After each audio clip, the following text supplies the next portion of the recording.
Hello, my name is Allie Liberati, and welcome to the episode. Today's video subject is the Temple of Zeus that resides outside of Syntagma Square in Athens, Greece, formerly known as the Olympion. Starting around 515 BC, the temple underwent many transformations. These included influence from the Romans and, of course, the Greek Orthodox monks. Today it stands as a tourist attraction that draws people from all over the world hoping to see what remains of its beauty. Surrounded by the city's native wildlife, in bustling ways, the temple still manages to hold on to its original aura of divine power. The construction of this temple was started circa 515 to 520 BC by the Greeks, who then never completed the construction of the temple due to the fall of the tyranny. While there seems to be a consensus between sources that the date given is indeed as correct as it can be, the identity of who oversaw the construction is less certain. Some sources say that it was Pisistratus the Young who was the head of the project.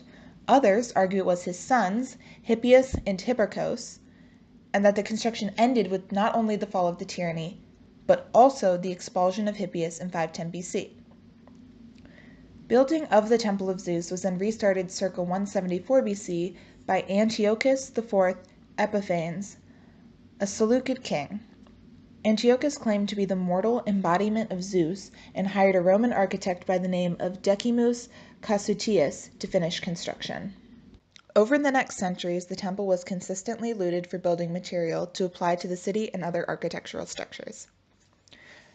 However, something new happened around 1820-1830.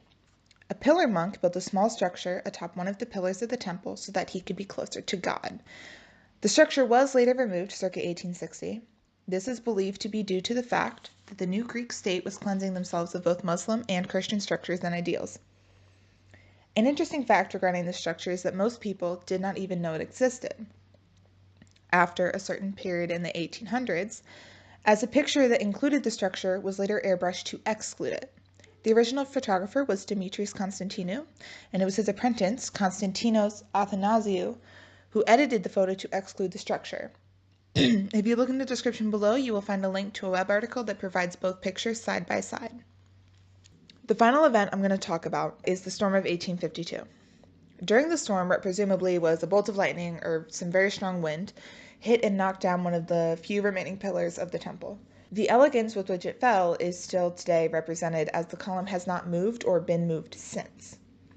One could see this as Zeus's divine wrath towards the history of his temple and what could be considered blatant disrespect to the pagan religion versus what it actually was, which was the reappropriation and reconstruction and reuse of the materials of temples to further suit the needs of the city's new occupants.